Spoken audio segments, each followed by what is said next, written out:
Well, good afternoon, and thank you all for joining the statewide Kentucky Opioid Stewardship Program. As you know, Kentucky is the first state to have a statewide opioid stewardship program, and we're very proud of that in the Commonwealth. I'm Dr. Marilyn Connors, and I'd like to welcome you. I'm the physician consultant for the Primary Care SOS Outpatient Program. I'm joined by my colleague, Shanna Jaggers, who is the pharmacy consultant for our outpatient team. And I'd like to mention that we would like anyone who is interested in joining our program with their hospital-owned outpatient clinics and primary care to please just get in contact with either of us. Also, if anyone has any questions or concerns, please let us know. We have our emails in the chat box. I also would like to tell you that this will be recorded and it will be available on our www.kysos.com website about a week from now, as well as the slides. So you can tell your friends if anybody Mr. misses Buchanan to the hallway phone for a phone call. Mr. Buchanan to the hallway phone for a phone call. If anyone would like to review it at their convenience, if they were unable to attend the live version. I would also like to ask everyone if they could please mute their lines.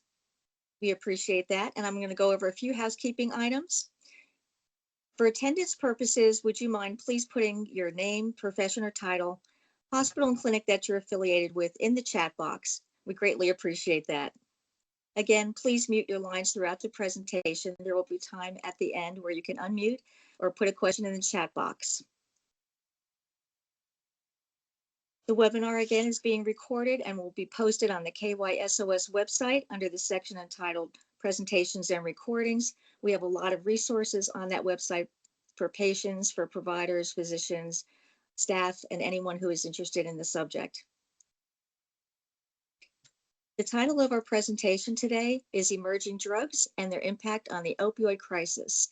It's going to be presented by Regan Baum. Regan is the Director of Research for the Department of Emergency Medicine and Emergency Medicine Clinical Pharmacy Specialist at the University of Kentucky.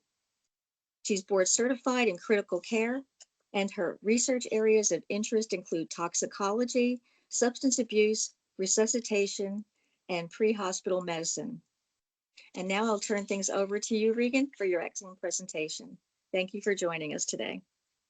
Yeah, thanks for having me. So I'll get right in. I've got a lot of slides to go through, and I'm happy to take any questions at the end. Let me see. Well, there we go. All right, my disclosures are there. I'm not going to read them. I don't have any. So let's get right into the learning objectives. I want to talk a little bit, and why I love talking to different audiences across the state is because I don't think that people really understand how much the opioid supply is changing. It's very, very dynamic. It's been very dynamic since the mid-90s, and it's just continued to be so. And I really love to be able to speak to the cases that we have coming into the ED and some of the research that we're doing where we're able to identify some of these synthetic agents. So the bulk of my talk is going to be kind of going through that, showing you what the landscape looks like. Personally, I take a ton of phone calls on people asking me about testing.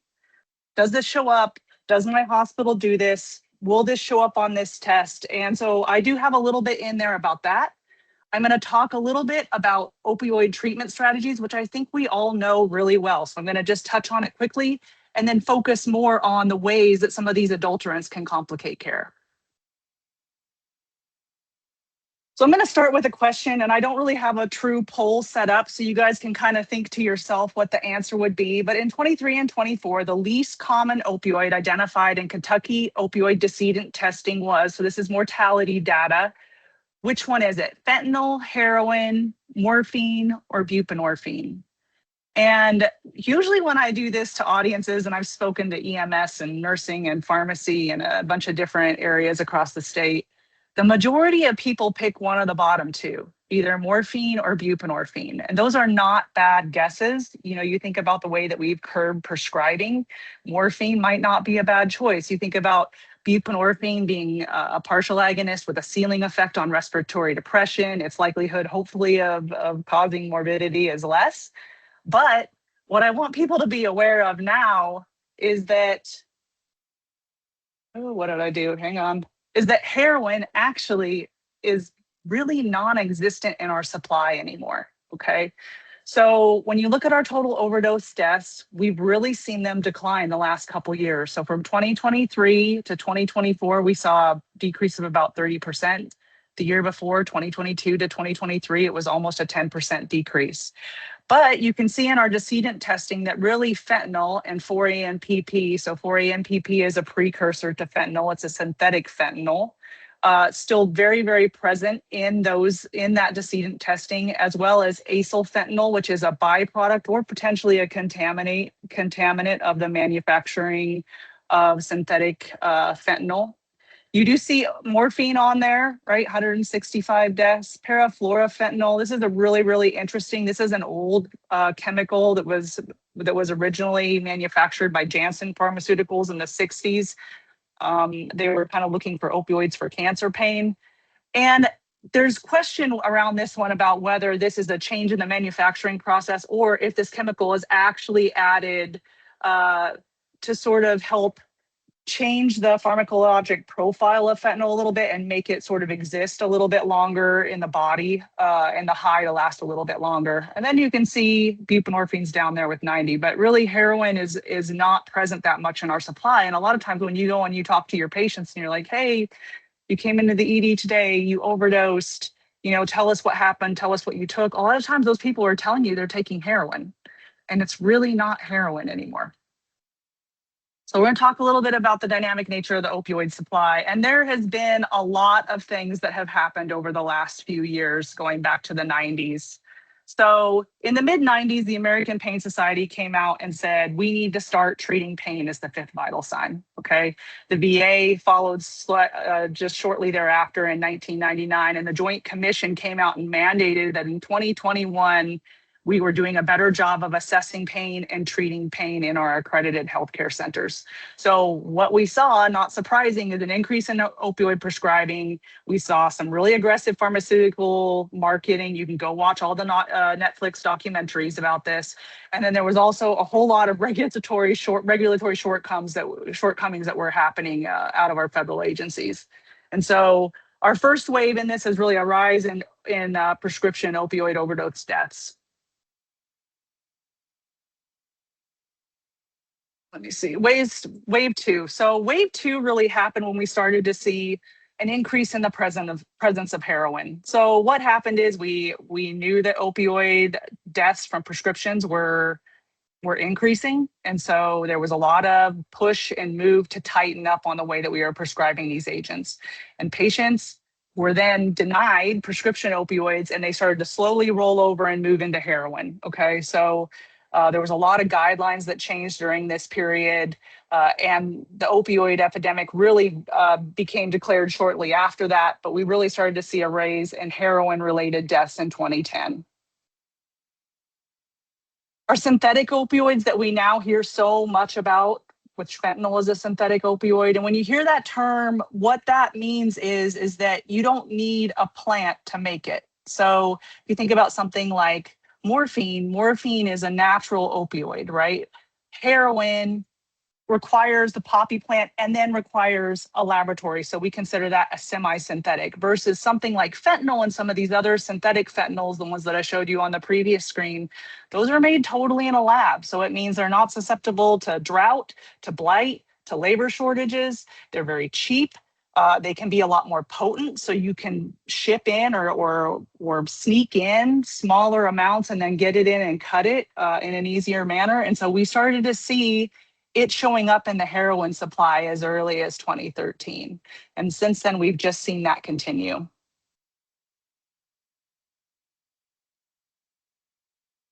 And then the fourth wave, which I kind of added this graph, this is the CDC's graphic, but to me, there's a fourth wave that really began to start in 2017. And that's really when we started to see about 50% of overdose deaths being involved or involving both opioids and stimulants. So, this slide is, again, decedent testing from 2024. And you can see, the top two is a synthetic fentanyl, 4-AMPP is a synthetic fentanyl, and fentanyl, amphetamine, methamphetamine, fentanyl, methamphetamine. And none of these results are mutually exclusive. So if they had a test that tested positive for 4-AMP, fentanyl, and methamphetamine, right, they would be counting that in all of these categories. So we have seen the instance and the exposures to polysubstances in these overdoses really increase. And all of the data that I've showed you to this point has all been mortality data. So it's all been decedent testing. And there's a lot of limitations to what we know and what we can deduce from that. It's really, really hard to know which drugs cause death. It's really, really hard to take any of those results and have them impact the patients that you're caring for now because the testing doesn't come back quickly. The testing varies greatly. Testing varies greatly across institutions. So for instance, I work here at UK. I could go down the street 2 blocks to Central Baptist and their testing libraries and capabilities would be very different than mine, right? Very different modalities at clinics, very different modalities at some of your rural hospitals. And so even our state labs that are doing the mortality testing, some of that's very different than what law enforcement's testing for. So there's a lot of variability here. Sometimes not all substances are characterized. So this can be for a whole bunch of reasons. You know, doing testing costs a lot of money, validating testing costs a lot of money, adding new and novel things to libraries costs a lot of money. So sometimes what happens is you do this testing and once you get a couple substances that are known, it stops. And so there's just a lot of limitations around the testing specifically of these substances. And then the biggest thing to me is what happens to the people that come into the emergency department, have overdosed, but don't die? And how are we capturing those people? And the answer is really until the last few years, we haven't been. And there's a whole lot of reasons for why that's not happening.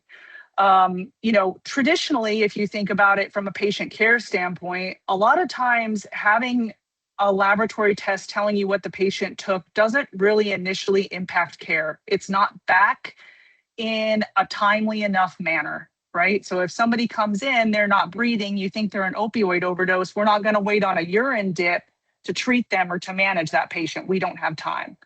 So traditionally what's happened is they said, look, we don't necessarily need this testing to treat the patient, especially with something like naloxone where it's both diagnostic and therapeutic, right? So why would we charge the patient? Why would we charge the system for the testing? And so there was a move for a really long time to not do a whole lot of testing. The problem with that in my mind is that if we don't test and we don't understand what people took and we don't understand the complexity of the opioid supply, and this is the opioid supply is a great case right now, how do we know how much these different synthetics, different adulterants are impacting care? And so, you know, you can have differences in coding. So I'm going to show you some of that in the patient cases. A lot of our synthetic, a lot of our novel substances are not detectable utilizing common testing and common laboratory testing. So, you know, sometimes you get a very mixed picture of what's going on with the patient and you go to order something and it doesn't provide an any clearer picture because we don't have a good way to test for some of these synthetic substances. I always like to put in a little plug for poison control, because poison control actually has a fabulous real-time database where they could track outbreaks and track what's going on, track inconsistencies in clinical picture, all of that stuff. But the thing is that we don't call them a lot to tell them about these patients because we don't usually need their immediate help with management. But, you know, this is a great resource to be able to track some of these more novel presentations if we're trying to figure out if there's an outbreak going on. So I'm going to talk a little bit about some of these patients and what some of these complexities look like in the clinical setting. I'm going to do it from some of the research that we've done at the University of Kentucky in partnership with KIPRIC. And so we have a research going on that's funded by the CDC, that's the Kentucky Overdose Data to Action research. And what we're really trying to do is characterize substances that are involved in non-fatal overdoses that are treated in the emergency department. And we're trying to identify some of the novel substances of abuse. So the way that this study works is our clinical teams figure or identify for us like, hey, we think that we have somebody that could potentially be an overdose. And they actually put an order in the computer that's a research and a dummy order that flags the lab to hold on to any leftover specimens for us. So this could be, their suspicion could be, what we ask them is for anything that they think is an opioid, right? Or an illicit opioid. We're not so interested about prescription opioids. or if there's some other novel synthetic, something that doesn't add up, that's the patients that we're trying to capture with this program. They drop an order in the computer, the laboratory saves any remnant samples. So what that means is if any testing is ordered as part of their routine care and there's urine, blood, plasma, serum, anything left over afterwards, then we will take it and we will test it. None of this information goes into the chart or really guides patient care. It's really more of a snapshot to figure out what's going on. And then we have the ability to kind of look at these patients and say, okay, what testing was done in the hospital? Do we want to do any more testing? And then when we see that we have something that looks different, interesting, could potentially be novel. So that would be a synthetic drug where the remainder of the drug screen didn't produce any results. So we have somebody that's profoundly agitated. We think there's a drug on board, but our drug screens don't show anything. That would be one that we would send out for non-targeted testing. And non-targeted testing means we're looking for unknowns. Okay, so most of your testing in the hospital is what we call targeted testing. It's a library, it's a known substance, it's been validated, all of those things. When we send it out, and we have a partnership with the DEA Tox Lab out in California to do this, when we send it out, we're looking for unknowns. So similarly, if there was an opioid where we think there might be a synthetic opioid on board, or maybe there's something else there. So for instance, xylazine has had a big role in the opioid supply lately. So if you have somebody who's profoundly hypertensive and bradycardic and responded to naloxone or didn't respond to naloxone, but maybe their drug screen shows an opioid, those would be things that we would send out and look for some of these novel agents. So that's kind of a breakdown of what the study looks like. So to date, we've had just over 3,000 patients identified as part of this program. I've sent about a little more than 450 out to the DEA for non-targeted analysis, and about 32% of those have been opioid type samples.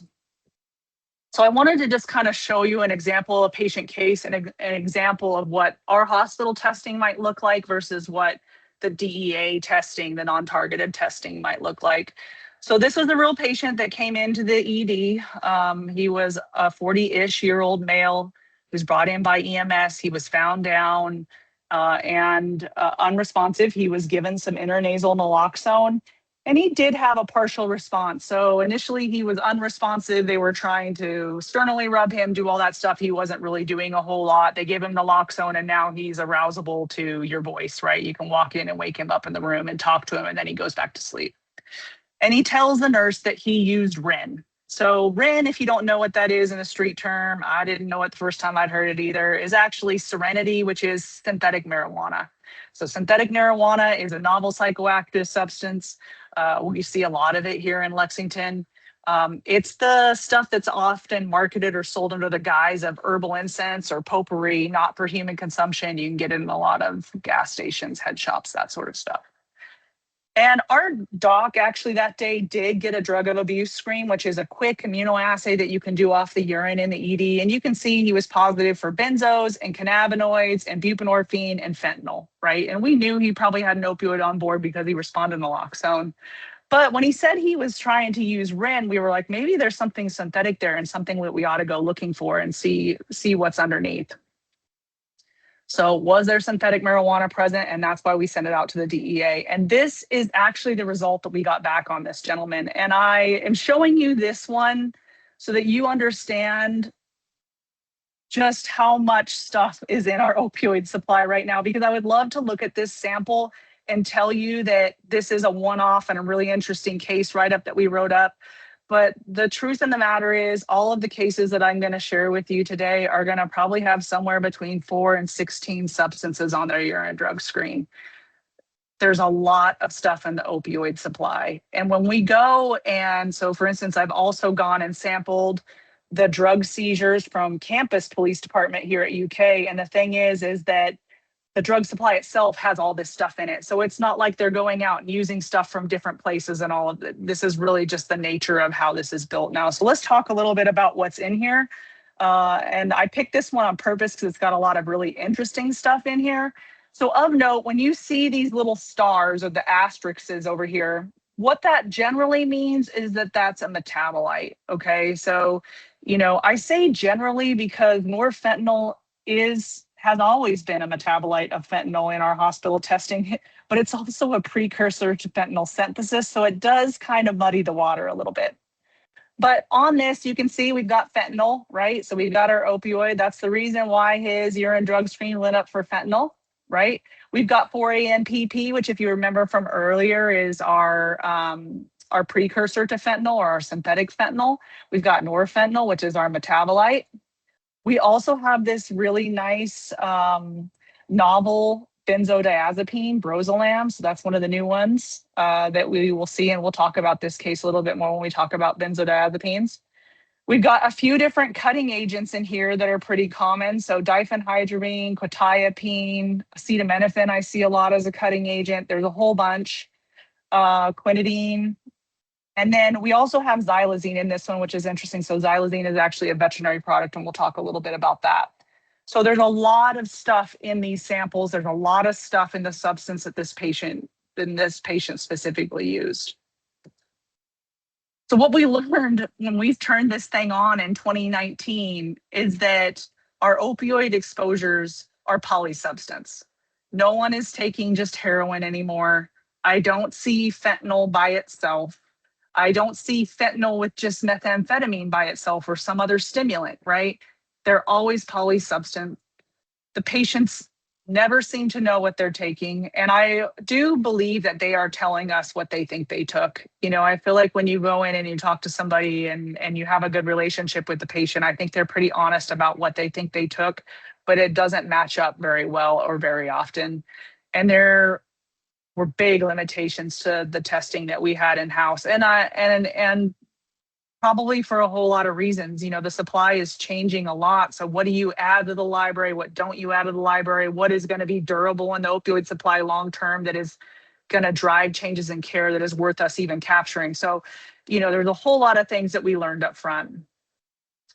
And so I'm going to focus on these categories here when I talk about the ways that I think these things are incorporated into the drug supply, the why, the how they complicate care. There's probably other things that could be added to this list. So Dr. Martin's on, she's going to talk about kratom, I think in April. That could be on here. There's some of the other novel psychoactive substances that could be on here, bath salts, things like that. But I tried to pick the most common ones that we're seeing right now in our testing to really kind of focus it down and try to make sure that I get this presentation done in an hour. All right, so novel opioid receptor agonists, there's a whole bunch of these. So if you think about just the fentanyl analogs itself, fentanyl's been around since the mid 50s. It was FDA approved then in I think 72, I think. So it's been around a long time. There's a lot of known fentanyl analogs that we actually use in clinical practice every day. There's about 80 analogs that are synthetic that have no medical use. So a whole bunch of different agents in here. The U series, we saw a bunch back in the early 2020s. I feel like I haven't seen very many of these. These are a little bit less potent than fentanyl in animal studies from what we know about them. Nitazines, so these emerged in 2019. I haven't seen these of late, thankfully, but they were originally designed to hopefully be like a safer class of opioids. I think what happened is they've never been incorporated into clinical use. We don't have a whole lot of clinical data. What we have is some case series, case reports. We have some user reports, you know, so we'll talk a little bit about those. Piperazines, this is the smallest class of research chemicals. These were originally developed for cancer pain. We don't see them very much. And then there's a few miscellaneous that I'm going to talk about. The rationale for adding these or for bringing these into the fentanyl supply or the opioid supply is that one, they're cheap. Two, a lot of times they're more potent. Maybe they're a byproduct of synthesis, or they could be a metabolite. So that's why they kind of show up. And I think they're really interesting from a makeup of the drug supply standpoint, because I think it almost gives you a little bit of a fingerprint of the batch. You know, does this makeup and the way that it's compiled match you know, somewhere else, right? Is it matching what we're seeing in Tennessee? Is it matching what we're seeing in Louisville? Or is it totally different and being synthesized in a totally different place? So I think it's really interesting from that standpoint.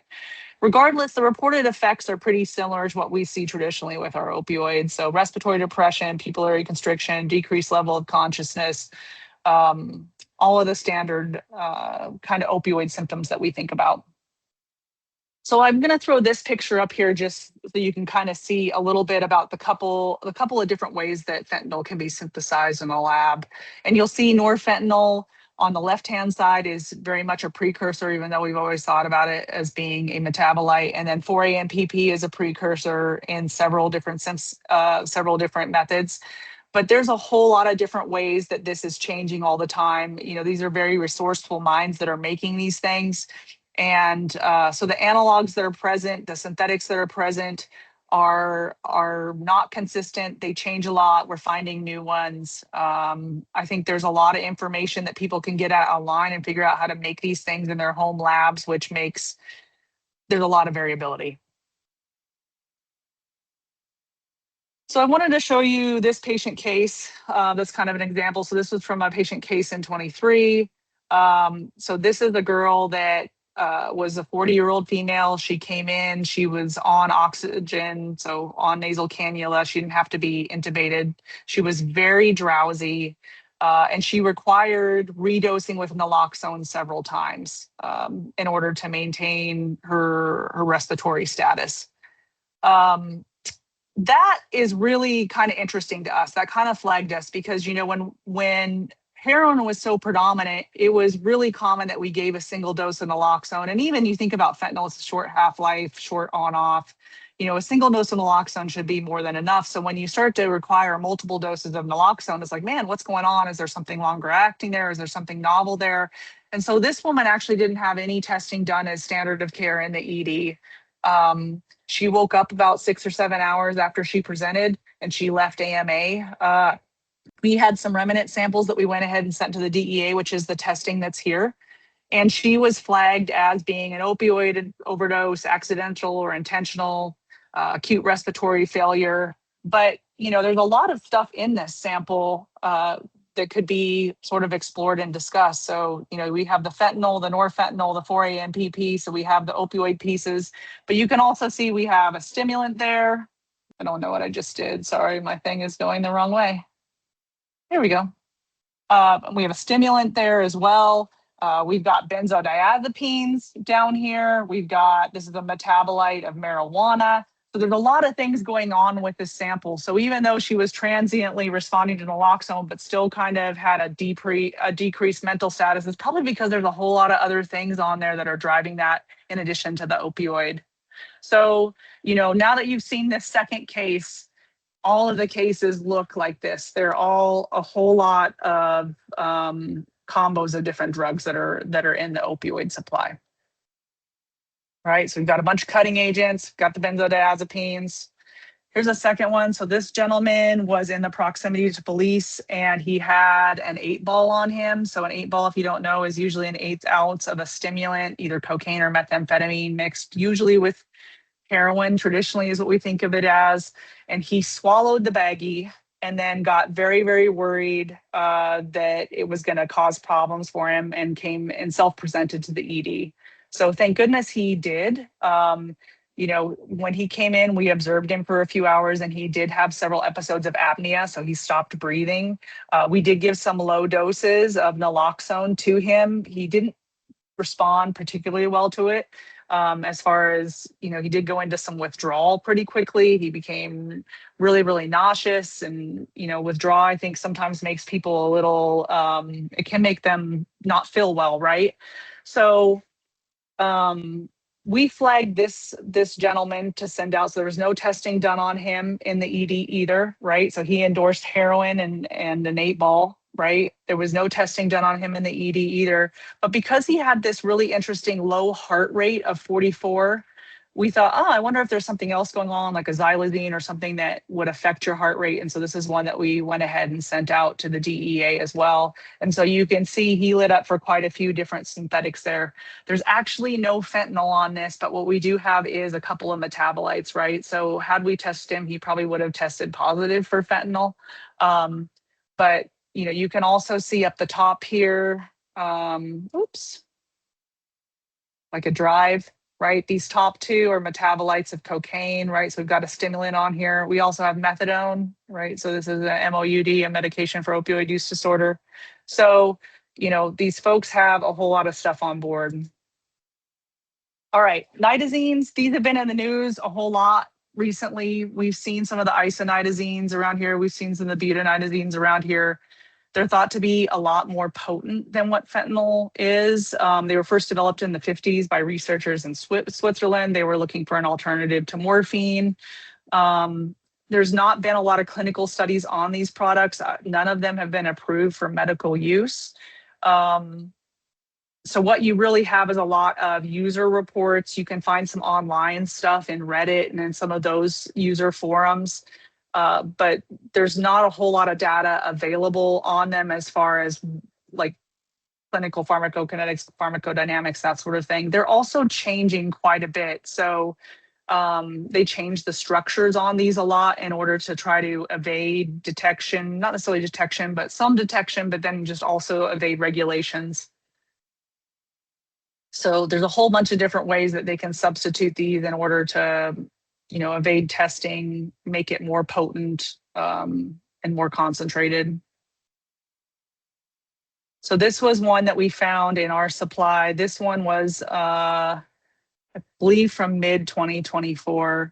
So this is a patient that was brought in by EMS. He became altered after he had some naloxone administered, and then he went on to require ketamine for sedation, and then he also ended up requiring benzos in the ED for sedation as well. He also had a blood alcohol level of over 300.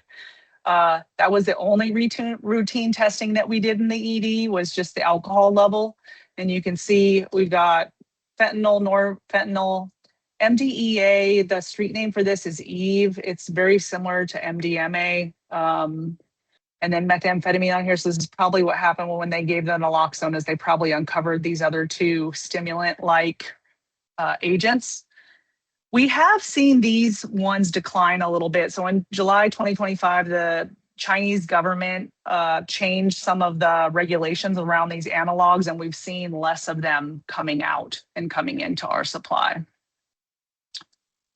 If anybody tracks the news lately, you probably saw this one hit the news yesterday. So this is a new novel synthetic opioid. It's kind of similar to nitazines. It doesn't look structurally similar to fentanyl. Still interacts with the opioid receptor. Appears to be more potent than what fentanyl is. It was found in late 2025 down in Tennessee. We found it in a syringe. My understanding is it was found in a syringe in January of 2026 here in Fayette County. And that's, I think, from reporting from the Harm Reduction Hub. There is some in vivo data that says this could be as potent as 10 times more than fentanyl. So it's a new one that's out there.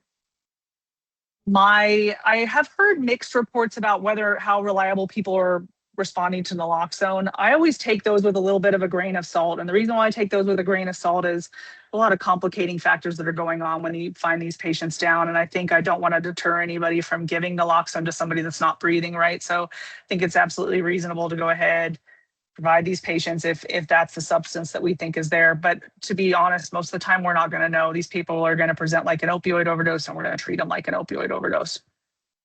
All right. So that's the opioids. Let's talk a little bit about stimulants. There are a whole lot of stimulants that I could put in here. I tried to pick some of the most common ones that we see in the opioid supply down below. I could also, do a whole entire talk on just the synthetic cathinones or the bath salts. I'm not going to focus on those today because it's such a big class, but we do routinely see amphetamine, methamphetamine, coke, MDMA. I have kind of lumped these all together, other stimulants. You could argue that some of them should be under hallucinogens. Why are they putting them in there? I think that they're trying to counterbalance some of the sedative effects. I think there's some reports out there that maybe having them on board is synergistic. Maybe it helps prevent withdrawal downstream. And I think everybody has a pretty good idea of what stimulants do. So when you think about stimulants, I think about like going for a run, right? I'm kind of out of shape right now. So my heart rate would be high, I would be sweating, so we think about, that whole fight or flight system being stimulated, right? So we have effects of our dopamine, norepinephrine, serotonin receptors. And depending on what the agent is, you have a different mix of how those receptors are impacted or affected, and that's why some of them are more stimulant in nature. Some of them maybe you'll have more hallucinogenic type effects, but as a whole, we have quite a few of these that are present right now in the opioid supply pretty regularly. So this is the same guy. This is our 8-ball gentleman. So you can see there that we have cocaine that's in here along with our fentanyl agents. I'm going to show you one more. Here's another one. So this is a gentleman that was found unresponsive by his boyfriend. He was awake initially on EMS arrival and then passed back out and became unresponsive. EMS went ahead and gave him 4 milligrams of naloxone. And then they loaded him in the buggy, they got an IV, and he started to get rowdy as the naloxone started to work. And when that happened, they went ahead and gave IV ketamine. He was not able to be verbally de-escalated. He became more agitated. He was swinging around, and you can imagine in the back of a buggy, having somebody combative in the back of a buggy is never a good place to be in. It's not safe for the patient, not safe for EMS. So they went ahead and he had pulled out his IV line, so they went ahead and gave some IM midazolam as well prior to his arrival in the ED. And so when this gentleman came in, they had done a good job in the buggy of getting him sedated, thankfully, and we were able to go ahead and get some routine testing done. We sent this sample off to the DEA because he did have some pretty profound agitation in response to naloxone. We thought, well, maybe there's something interesting there. So this gentleman tested positive for amphetamines on our quick drug screen. He tested positive for benzodiazepines as well, probably because we gave them to him, right? And then he was positive for fentanyl.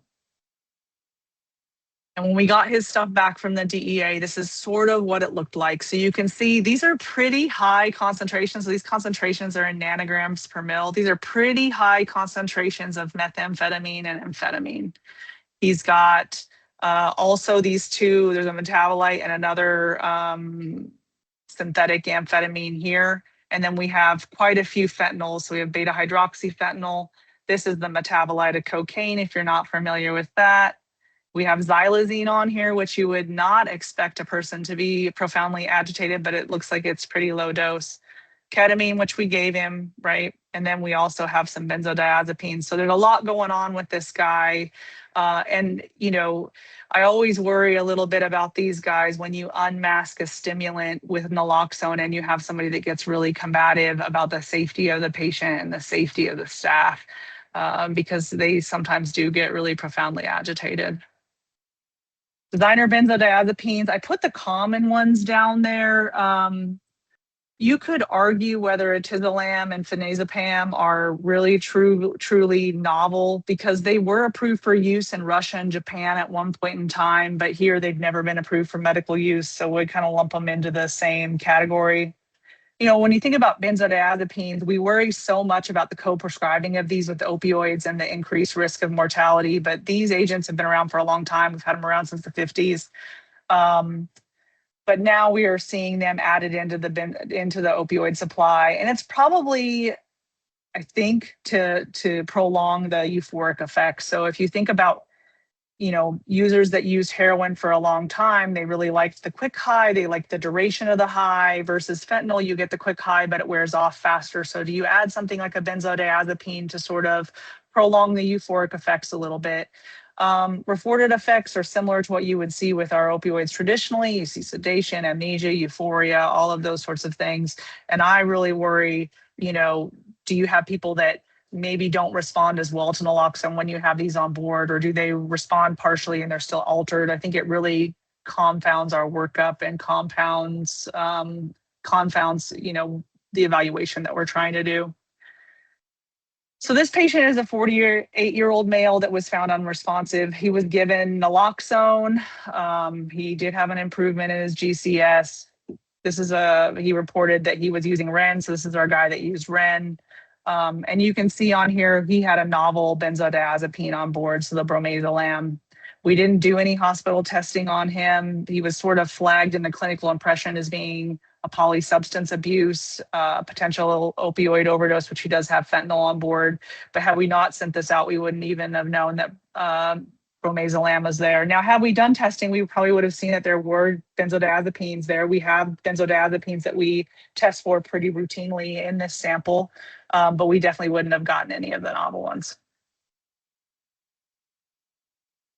So xylazine and medetomidine. Medetomidine is sort of the new kid on the block that's coming in, and we're seeing it more and more commonly. So these are alpha-2 adenoreceptor agonists. These are very similar to clonidine. If any of you guys take clonidine for your blood pressure, or there's a whole bunch of different reasons to take clonidine, but clonidine is a common one. We also use an agent in the hospital pretty commonly as a sedative for patients that are intubated, and that's dexmedetomidine. So this is all in that similar class. So it's thought that this is also supposed to help enhance the euphoric and analgesic effects. Maybe it prolongs the high a little bit so that you don't have to have as frequent use in order to avoid withdrawal. We know these things, we use them as sedatives, the dexmedetomidine for sure. As sedation, we think they might potentiate respiratory depression, although you can use dexmedetomidine in patients that are intubated clinically. I think it's hard when you have it mixed with a whole bunch of drugs to say that in this setting. But you know, we know because of its nature that it can cause hypotension, it can cause bradycardia. There's also some data out there about some wounds, and it's questionable about why this is happening. Is this a vasoconstriction thing? There's a whole bunch of theories around that. And we also have some pretty wild cases of pretty severe withdrawal that lasts for a really long time. Medetomidine is very, very similar to xylazine. It's perhaps more potent, so maybe 200 times more potent. And so as this one comes into the drug supply, I think it's going to be interesting to see the effects that it has. So this is a patient that had xylazine on board. He had presented after injecting fentanyl. He was drowsy. He was still breathing on his own. He did require some stimulation when you wanted to talk to him and interact with him. But he did have some delayed onset respiratory depression. And so you can see his vital signs that were there. His heart rate was really low. He was very hypotensive. We gave some naloxone because we thought, oh, maybe this is an opioid overdose. And it really didn't do a whole lot. And so, you know, these patients, I think the addition of xylazine to these patients is sometimes a little bit scary because you can have some pretty profound effects on blood pressure. This is data that came out of the UK lab, and I just pulled out the piece that that is looking at xylazine from this. So this is the fentanyl supply. So this is all UDS testing at UK hospital in 22, 23, and 24. And they went back and they looked at all of the samples with fentanyl present. And then they said, okay, how many of those samples also have xylazine present in the fentanyl? And as you can see, you know, in 2022, it was probably about 30% of samples. In 2023, it was more than half of samples. And in 2024, it seems to be decreasing. Okay, so it's a little less than half of samples. And we think that it's probably decreased more since then. We are seeing the medetomidine come in a little bit. So we have had that in a couple of cases, and I've seen it in some of the sampling of the drug supply as well. All right, just a quick blurb on adulterants versus cutting agents. So adulterants, traditionally, when we thought about these as being things that were pharmacologically active, right, and added for some sort of purpose to drive some effect. So they contributed to the high in some way. But you know, what we know is that probably some of them may just be cheap bulking agents that they're grabbing and trying to add as they cut these things. I'm not sure how much thought is actually going into some of the adulterants that we see. I think we don't always do a good job of characterizing what adulterants are there. So, you know, if you think about something like Tylenol or Benadryl, the amounts that are there, you know, those are things with very real therapeutic windows that have effects and have drug-drug interactions. So I think we still have a lot to explore in that area as far as what are these different adulterants actually doing. Cutting agents generally are inert. I think about those being things like mannitol. I see that a lot in the supply when we look at common bulking agents, but dextrose could be some of them, corn flour, starch, things like that. Okay, this came out of the International Journal of Molecular Sciences. This is from an article in 2022 where they went through and they looked at everything that had been published and what sort of adulterants and what sort of makeup did the opioid supply have. And so you can kind of see the breakdown. I've put the ones that are very common for Kentucky up there as well. Phenacetine is an old analgesic. It was a fever reducer. It was removed from the market in 1983. So most of us probably never ever saw that one. And it was originally removed because it was a carcinogen. There's some thought that it may disguise bitter tastes. You've got some veterinary chemicals up there as well. The xylazine is up there. The levamisole is up there. That was originally, for a long time an adulterant in cocaine because it potentiated the effects. So, these are here. They're in every sample that we look at has some mix of this. So it complicates care. I think the cases that I've shown you, I've tried to kind of tease out and show you how it complicates care. There's a lot of variability in the potency of some of these things and the way that they work in the body. I think it can make the responses to naloxone not as uniform. It can make it, do you unmask something? Do they not respond reliably? I think there's a lot of limitations in the detection of some of these things. And so it's complicating care that way. And we don't know what is driving that. And then there's also alterations in the workup during treatment. So if you have somebody that maybe partially responds to naloxone and is still altered, do you then CT scan them? Then do you then do more labs? What has to go on for you to be able to complete that workup when they come in order to feel confident that, yeah, this is an overdose and not something else that's contributing. And then there's withdrawal challenges as well. Okay, so I'm going to talk just a little bit about testing because I get a lot of questions about this. So all of the following statements regarding common hospital drug testing are true, except the substance must be known. Testing varies greatly between facilities. It has major impacts on patient care. It's labor and time intensive, and it has many false positives and negatives. So for this one, the major impact on patient care is the answer that I'm looking for. I think depending on the testing modality, you could debate false positives and false negatives depending on what testing modality you use. But all the rest are true. For the majority of the testing that we do in clinics, in hospitals, it's got to be a known substance that has been validated and part of routine testing in order for us to test it. And I've already kind of mentioned how much testing differs across facilities. Generally, you can divide testing into two sort of different buckets. One is presumptive testing by immunoassay. These are our drug screens. These are usually urine dips. They usually require a certain threshold or a certain amount of drug to be in there in order to be detected.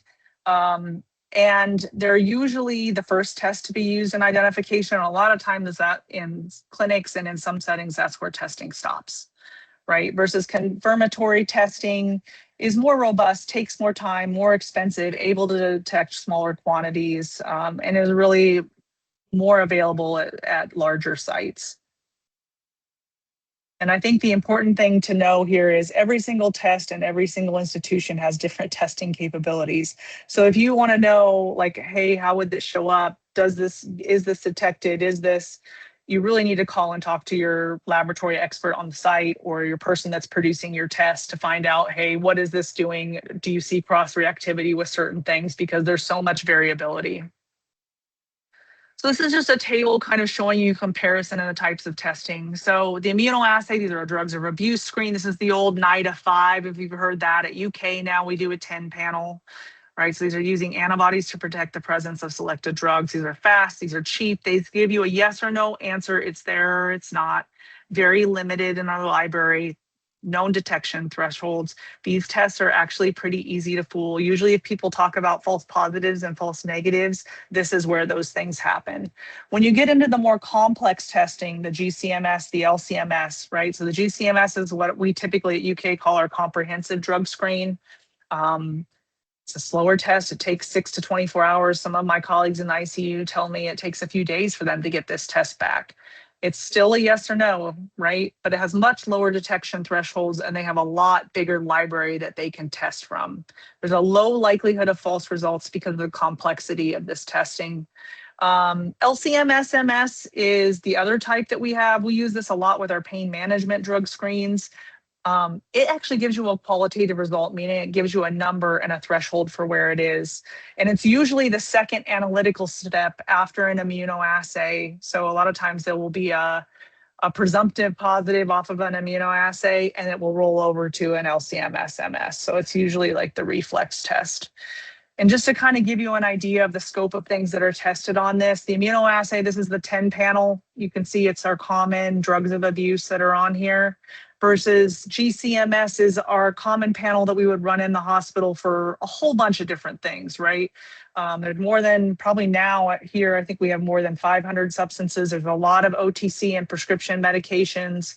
You can see we have common opioids, common stimulants, benzodiazepines, some of the illicits, and then we also have medications for opioid use disorder. As part of our research, we actually were able to leverage and have xylazine added to our library here at UK. So we have that on here now, and we're trying to slowly add more of these things as we see them more commonly show up in the drug supply. LCMS-MS is interesting. Traditionally, that test has been used in like pain management and transplant management centers. And so a lot of times they're looking for both the opioid or the illicit opioid and metabolites, right? So they want to see, you know, if we're giving people Suboxone, for instance, as part of their addiction treatment or their pain management, are they taking it and is the metabolite also present? You know, so they've been used in sort of that form or fashion. So just like a quick example of what this would look like. So if you had a patient who recently used heroin, what would happen is on the immunoassay, they would pop positive, presumptive for opioids. It would not show you which one it was. It's going to call it a presumptive positive. A lot of testing will stop there at clinics and that sort of thing. At UK, we roll it over to a more confirmatory testing. But it would show up there and you wouldn't know which opioid it was. When you look at the other two tests that we run, so usually as part of standard testing, this presumptive test would roll over to LCMS-MS for the confirmatory test. And so if they had used heroin, we would see heroin, you would have a concentration, you would see the metabolites of heroin and concentrations, versus, you know, if they also ordered a urine drug screen, which doesn't happen necessarily, but I just wanted to show you what that would look like on our library at UK. We still have all of those metabolites and heroin on our urine drug screen. Same thing if we had a patient who recently used fentanyl that was adulterated with a synthetic fentanyl. This is probably where I get the bulk of my questions. So if there's a synthetic fentanyl there, what would happen? The synthetic fentanyl may or may not cross-react, but you're going to have a presumptive positive because you have fentanyl on board. So it would show up as a presumptive positive. And then on your other testing, we would see the fentanyl. We would probably see the norfentanyl metabolite, but most likely your synthetic fentanyl would not be detected unless it's part of your routine library. Thankfully, the majority of our synthetic opioids, most of them have fentanyl on board as well. And so it kind of gives you a good idea that that's what's going on, that it's, you know, an illicit opioid and that you're on the right track with fentanyl being the causative agent. All right, so limitations of hospital drug testing. The substance has to be known and in the testing library, right? So we only test for known knowns unless you're lucky and you have a relationship with somebody that can do non-targeted testing. It varies greatly between facilities. I've kind of beat this one home. Takes a lot of time and unfortunately doesn't really help us with our acute patient care. It could help us with confirmatory diagnosis. And then there's some cross-reactivity that can exist just depending on structure and the type of test. All right. So having these different agents in the opioid supply, to me, increases complexity for a couple different reasons, right? So, you know, you think about some of the novel opioids, we don't know if they necessarily will react with the testing that we have. They're not even available to be tested via confirmatory testing because they're not in our known libraries. But thankfully, a lot of times they're concomitant with fentanyl, so we know that there's an opioid on board. Stimulants vary a lot. It really depends on what the structure looks like and if it's part of known testing now. So for instance, most of the ones I showed you, cocaine, methamphetamine, amphetamine, MDMA, some of those are already part of routine testing because they're so common now. versus if you get into some of the other rarer stimulants, bath salts, that sort of thing, those necessarily would not be in there. Zyner benzos, same thing. A lot of those were designed to evade testing. And then xylazine and medetomidine, a lot of libraries do not have these, but they are concomitant with fentanyl. And then the other adulterant agents are just testing, just depend on your lab. Okay. Test strips, I get asked about this a lot. Test strips are out there, they're cheap. Can we use these to test patient samples? And the answer is probably no. These have high cutoff concentrations. So you can see the nanograms per mil for xylazine and fentanyl over here, 50 and 60. These concentrations have to be quite high in order to use these in our routine testing. All right. So I'm going to quickly go through this because I know I'm near the end and I want to have time for questions, but I think we know a lot about opioid overdose and about managing opioid overdose, and symptomatic and supported care is still the backbone of this. Naloxone should be administered for respiratory depression. I think in the setting of respiratory depression, there's no reason not to do that. All right, I'm going to keep going through this, and I'm going to talk just a tiny bit about how naloxone dosing has changed over time. So this is research that we did and published in 2017. And what we know is that when heroin use increased and prescription opioids decreased, what we saw is people that used heroin really only needed one dose of naloxone for full reversal versus our prescription opioids, because their half-life required more. I think we're seeing changes in naloxone administration now, especially in our EMS services, which are really interesting. We're seeing an increase in the use of intranasal naloxone, which is fabulous, right? That's safer for our patients, safer for providers. I think we see a lot of patients that do really well and respond really well to a 4 milligram dose. All right. Should we still use naloxone for opioid overdose? I think so. I think especially if you have somebody that's not breathing and you have respiratory depression, I think it's I think it's important to go ahead and be using it. I think if you have somebody that is breathing on their own and is maybe altered, I think that's a time that you have to kind of think about it.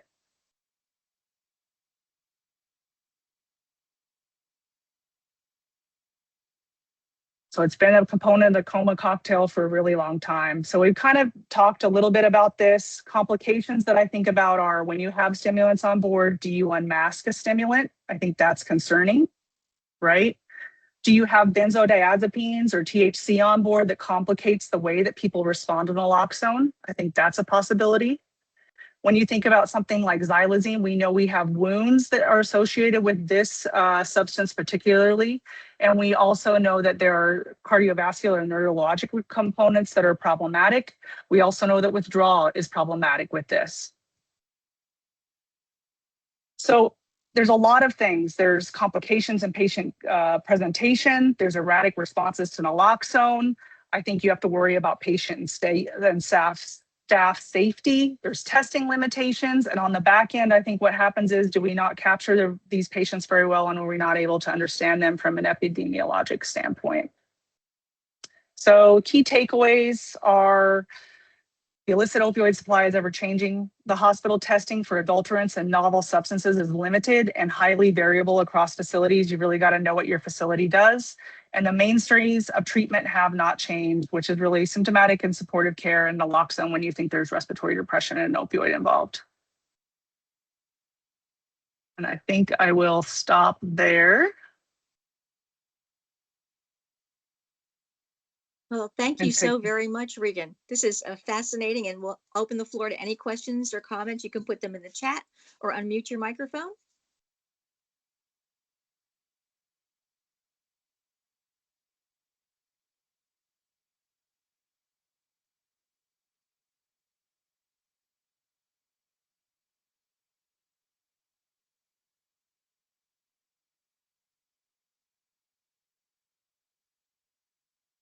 My chat is being slow. I'm trying to keep a look on it for you. Keep an eye on it for you. It's hard when you have your screen shared.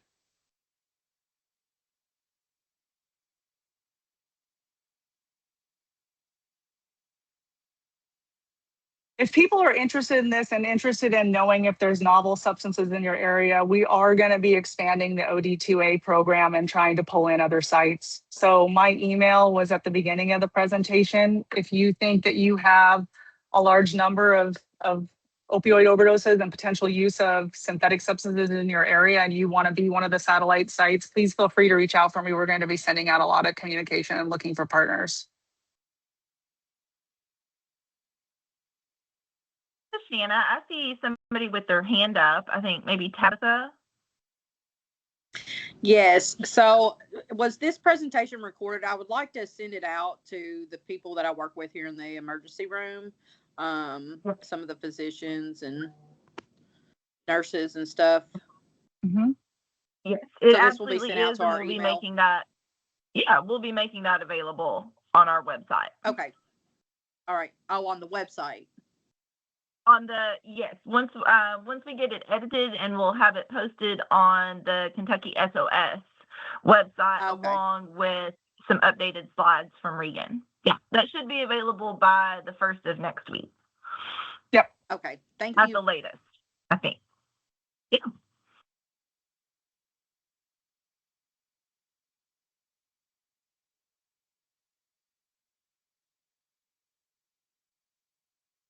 Any questions or comments? Feel free to just raise your hand and we'll open it up for you, or just let us know in the chat.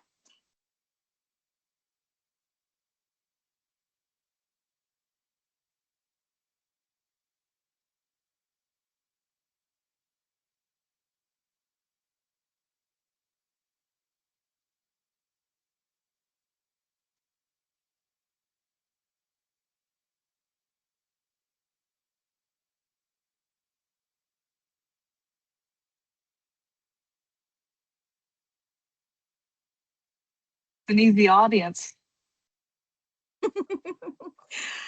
Regan, I had a question.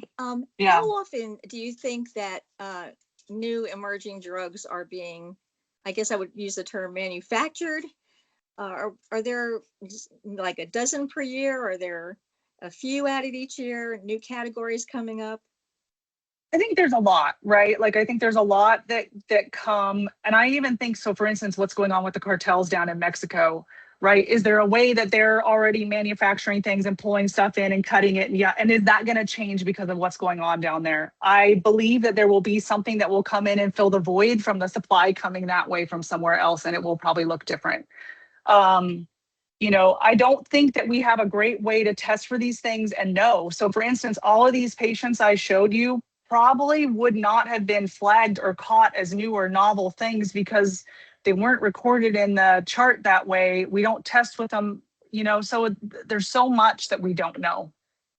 And I think it's one of the reasons why, we're doing the research we're doing is because we want to try to increase testing and understand what's out there because, maybe it can have some really big impacts on therapeutic targets, right? Maybe there's complications in care from some of these other things that are in the opioid supply that we don't know. But to know and quantify that, I don't know. Probably the best source for that would be like if you had drug supply data from like police seizures, which we're actually working on getting that. There's Harm Reduction Hub has some great syringe data, I think, that probably they would be on the forefront of capturing like what's out there, what's changing, how quickly is it changing. Some of those things are probably a little bit easier, and they're also easier to characterize from the standpoint of when we look at patient data, we're trying to figure out, is this a metabolite? Is this a parent compound? Is this something from the synthesis that when you have actually drug supply or syringe or that piece too, you can tell like, hey, that's just there. That norfentanyl's just there. It's not truly a metabolite. So it's changing a lot, and how much, I don't think we know. Well, I thought this was fascinating because I was interested in the fact that you mentioned that some of the compounds that are used have actually been around for 50 years or more, from the 1950s and so on, and they're coming back in this unfortunate way. But it really was amazing to see the polysubstance. I knew everything was polysubstance now when we have overdoses and problems with the illicit drug supply, but I had no idea that there would be 16 or so in the average person's, repertoire, unknowingly to them, most likely. So Yeah. that was really fantastic information. So we want to thank you so much from KYSOS for presenting. We hope we'll have you again as a speaker in the future. And if anybody has any questions or comments that they'd like to send to me or Shanna, please feel free to do that. Again, thank you again, Regan, for your expertise and being willing to be here with us today. Thank you, everybody. Thank you. Yes, thank you. Great presentation. Thank you very much.